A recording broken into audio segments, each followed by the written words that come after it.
दोस्तों आज के वीडियो में मैं बताऊंगा कि यूनिपे का जो क्रेडिट कार्ड है जिसके बारे में बोला जा रहा है कि यूनिपे 1/3 कार्ड है, तो एक्चुअल में 1/3 कार्ड है ही नहीं। यूनिपे ये जो है क्रेडिट कार्ड नहीं है, ये एक जो है क्रेडिट लाइन वाला कार्ड है। क्रेडिट लाइन कार्ड वो होता है जो एक लोन की तरह आपको कंज्यूमर लोन दिया जाता है, उस लोन के बदले आप पेमेंट करते हैं, तो ये एक तरह का लोन कार्ड होता है। तो इसके बारे में आपको वीडियो देखना, पूरा डिटेल से जानना है, तो इसके बारे में मैंने एक ऑलरेडी वीडियो बनाया हुआ है जो इस यूनिपे के ऊपर पूरा कंप्लीट डिटेल बताया हुआ है, ये कि आपको यूनिपे क्रेडिट कार्ड लेने के डिसएडवांटेज क्या है और एडवांटेज क्या है। दोस्तों यूनिपे जो कार्ड है ये 1/3 कार्ड नहीं है, एक्चुअल में ये 1/3 कार्ड की तरह ही आपको दिखाता है, लेकिन एक्चुअल में 1/3 कार्ड नहीं है। इसमें ये आपको जो ईएमआई की तरह 3 पार्ट कर देता है कॉस्ट को, हालांकि लेकिन जब आप बिल पेमेंट करने जाते हो तो आपका मंथली बेसिस ही बन जाता है। ये कैसा होगा आगे मैं आपको वीडियो बताऊंगा। बेसिकली ये यूनिपे जो कार्ड है एक तरह का मार्केटिंग तरीका लाया गया है मार्केटिंग प्लेस के द्वारा, ताकि आप अधिक से अधिक कस्टमर या कंज्यूमर को अट्रैक्ट किया जा सके। 1/3 कार्ड के नाम पे इसको बेचा और सेल किया जा सके, लेकिन इसे कोई मेन बेनिफिट्स कुछ भी नहीं है, सिर्फ 1% कैशबैक और 1/3 कार्ड के नाम पे सेल होता है। दोस्तों यूनिपे कार्ड के बारे में यूट्यूब में ऐसे वीडियो बना दिए गए जिसमें बता दिया गया यूनिपे कार्ड के बहुत सारे बेनिफिट्स है, ये बेनिफिट वो बेनिफिट्स, और साथ ही आपको ये भी बता दिया गया यूनिपे कार्ड का पेमेंट एक बार कीजिए, उसके बाद आपको 3 महीने बाद पेमेंट करना है आपको, तो आपको जो बिल है वो 3 महीने बाद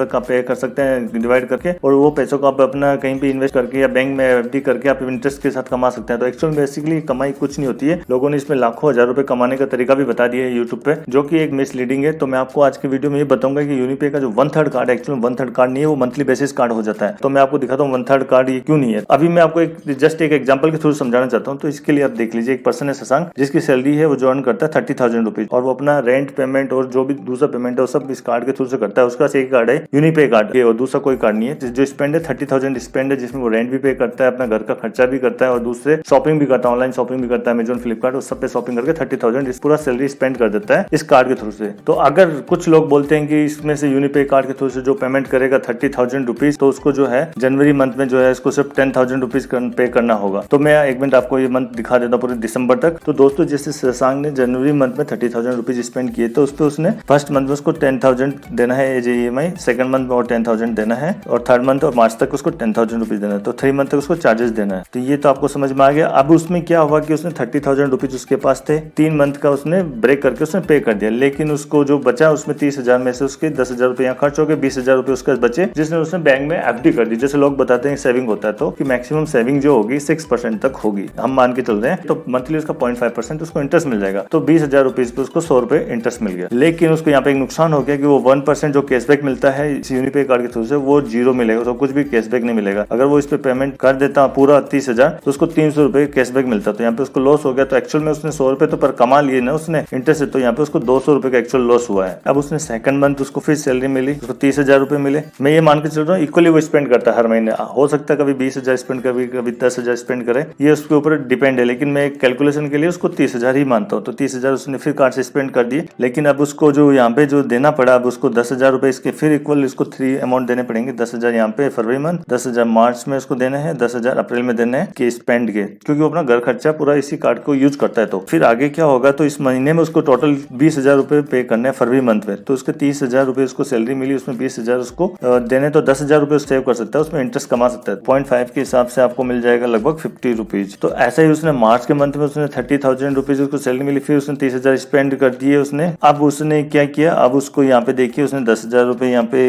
इक्वली डिवाइड कर दिया उसने 3 पार्ट में। अब इसने 30,000 पूरे स्पेंड कर दिए, उसको 30,000 पूरा पेमेंट कर देना है, मतलब उसके पास अब कुछ भी रुपया नहीं बचेगा, 0 बचेगा यहाँ पे एफडी के लिए। तो अभी जो इसको इंटरेस्ट मिलेगा, जो पिछले 2 महीने के इंटरेस्ट है जो कि पिछले चला आ रहा है, तो उसको 150 रुपीज का इंटरेस्ट और मिल जाएगा, क्योंकि उसने 10,000 यहाँ पे एफडी में जमा है, 20,000 यहाँ पे जमा है, तो उसमें टोटल आपको 0.5% के हिसाब से 150 रुपए आपको मिल जाएगा यहाँ पे। अगर जो 1% का जो कैशबैक था, जो उसको फरवरी में जो कैशबैक था, वो उसको 300 रुपए का जो था वो लॉस हो गया। तो अल्टीमेटली यहाँ पे लॉस हुआ 250 रुपीज का, और यहाँ पे लॉस हुआ लगभग 150 रुपीज का। ऐसा ही वो स्पेंड करता है वापस अपना सैलरी का 30,000 रुपीज अप्रैल महीने में, और कुछ जो भी सैलरी मिलती है पूरा दिसंबर तक 30,000 रुपीज तक मिलती है। और वो जो कार्ड स्पेंड है वो भी अपना 30,000 रुपीज तक स्पेंड करता है पूरा दिसंबर मंथ तक। तो अप्रैल में उसका जो है 30,000 रुपीज पे उसको जो है वापस उसने 10,000 रुपीज स्पेंड किए 3 ईएमआई के लिए। तो दोस्तों मैं आपको बता दें, मार्च के बाद उसको 30,000 रुपीज ही पे करना पड़ रहा है। उसका कोई भी जो है उसको 1/3 जैसा बेनिफिट उसको नहीं मिल रहा है मार्च के बाद से, जो उसको मिला था जनवरी और फरवरी में मिला था, जिसमें और उसके बाद उसको मार्च के बाद से उसको 30,000 रुपए पे करना। ऐसा ही उसको अप्रैल में भी करना पड़ रहा है, और ऐसा ही उसको इसमें मई में भी अब करना पड़ेगा। अब वो इसमें 30,000 रुपीज स्पेंड करेगा। तो दोस्तों अप्रैल के महीने में अब वो जो है उसको जो कैशबैक जो मिलेगा वो 300 रुपए का पूरा लॉस हो जाएगा यहाँ पे भी उसको, और यहाँ पे उसको जो बेनिफिट मिलेगा जो उसने जो अर्न किया जो 150 रुपए, वो वापस उसको कंटिन्यू 150 रुपए जो पुराना अमाउंट है उसका चलता रहेगा 0.5% एवरी मंथ, वो अल्टीमेटली 150 रुपीज का ही जो है एक्चुअल लॉस होगा। तो दोस्तों इस तरह से वो जो है फिर वापस उसको 150 रुपीज का ही इसको एफडी कराना होगा मई में, क्योंकि जो एफडी जो अमाउंट मिला था जो 20,000 ये जमा और 10,000 टोटल 30,000 रुपए जमा, तो उसमें 0.5% 150 रुपीज इसको मिलेगा। और इसने वापस 30,000 रुपए स्पेंड कर दिए तो 10,000 रुपए यहाँ पे स्पेंड कर दिए इसने। ये देखो इसने 3 महीने तक फिर स्पेंड कर दिए तो इसमें फिर इसको कुछ नहीं मिला। जून के महीने में इसने 30,000 सैलरी स्पेंड किया तो इसको 150 रुपीज जो पुराना है 30,000 रुपए उसको मिल गया, और यहाँ पे इसको 10,000 रुपए स्पेंड कर दिए इसने। फिर 10,000 रुपए का ब्रेकअप मिल गया 30,000 रुपए, और यहाँ पे 10,000 का ब्रेकअप और मिल गया। तो लेकिन इसको 30,000 फिर इसको पेमेंट करना पड़ा इस महीने में। सेम इसी तरीके से इसने नेक्स्ट मंथ जुलाई में भी यही किया। जुलाई में भी उसको पूरा 30,000 पेमेंट करना पड़ा, अगस्त में भी उसको 30,000 पेमेंट करना पड़ा, फिर उसको नवंबर में भी 3 बार स्पेंड करना पड़ा 3 EMI की, और दिसंबर में भी उसको 10,000 स्पेंड करने पड़ा। 30,000 दिए उसने सैलरी, तो यहाँ पे भी 10,000 के 3 टाइम्स हो गए हैं। तो अल्टीमेटली गाइस यहाँ पे हुआ क्या है कि उसने जो शुरू में जो जनवरी में उसको बेनिफिट मिला, बस जनवरी फरवरी में उसको 20,000 रुपए उसको स्पेंड करने पड़े फरवरी में, लेकिन मार्च के बाद से उसको 30,000 रुपए स्पेंड करना, उसकी सैलरी पूरी ही इसमें निकल जा रही है, जीरो ही उसका सैलरी का अमाउंट जो है बैंक में एफडी के लिए सेव हो रहा है मार्च के बाद से। बाकी उसने जो पुराना जो 30,000 रुपए था वो सेव था, जिसपे उसने 150 रुपीज एज ए इंटरेस्ट उसने कमाया, क्योंकि कुछ लोग वीडियो बनाए कि इससे बहुत पैसा कमा लिया, तो मुझे लगता है 0.5% से ज्यादा को इंटरेस्ट कमा सकता है मंथली। तो ये बहुत इंटरेस्टिंग चीज, आप ध्यान से देखिए, आप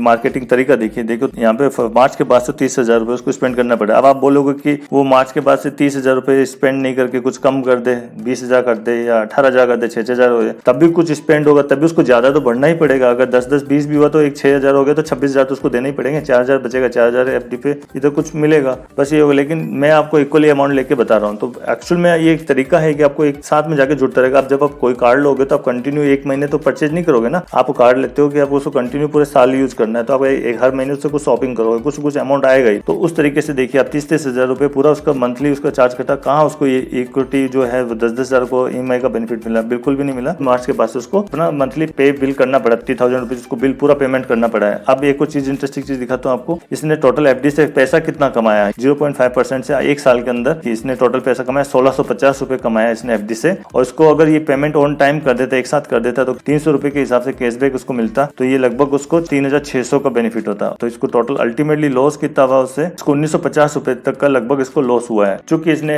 एफडी से कुछ कमाया इसलिए इसको 1,950 का लॉस हुआ टोटल, जो 1% कैशबैक हम बोल सकते हैं। बाकी से 1,650 जो बेनिफिट होता है माइनस कर दोगे तो नहीं बचेगा। मेरा कहने का मतलब है कि जो 1% का बेनिफिट है वो कुछ बेनिफिट नहीं है। इससे अच्छा तो बेटर आप कोई दूसरा क्रेडिट कार्ड ले लीजिए, चाहे वो एक्सिस बैंक का एस क्रेडिट कार्ड ले लीजिए जिसमें 2% कैशबैक मिलता है। अगर आप वहां पे इतना स्पेंड करते हैं तो आपको देखिए 600 रुपए पर मंथ के हिसाब से 2% के हिसाब से आपको कैशबैक मिलता है, लगभग 7,200 रुपीज आपको एज ए कैशबैक मिल जाता है। और दूसरा उसमें आपको कई तरह के फीचर मिल जाते हैं, आपको एयरपोर्ट लॉन्च मिल जाता है, आप करते गूगल पे के थ्रू से वहां से 5% का कैशबैक मिल जाता है। अमेजोन पे भी कई ऑफर्स आते हैं जहाँ 10% तक का कैशबैक रहता है। अगर आपको यूनिपे डेली कार्ड यूज करना है तो फर्स्ट मंथ यूज कीजिए, एक फोन लीजिए या कुछ भी बड़ा आइटम लीजिए, फिर उसको 3 महीने तक यूज भूल जाइए, फिर बाद में उसको यूज। दोस्तों इस पे लेट फीस इसका इतना ज्यादा है कार्ड में, अगर आपको थोड़ा भी लेट हुआ तो आपका सिविल स्कोर खराब भी हो सकता है। तो दोस्तों कमेंट करके बताना आपको ये कैसे 1/3 आपको ये एक्चुअल में है या नहीं है। आप ये दिखने के लिए ऊपर एक छोटी के लिए आपको दिख रहा है 1/3 कार्ड है, लेकिन जब आप इसको यूज करते प्रैक्टिकली 1/3 नहीं होता। आपका जो पैसा है वो आगे आगे खिसकता रहता है और आपको एक बिल साइकिल बनता रहता है। दोस्तों आज के वीडियो में इतना ही, मिलते हैं नेक्स्ट वीडियो में। Thank you very much.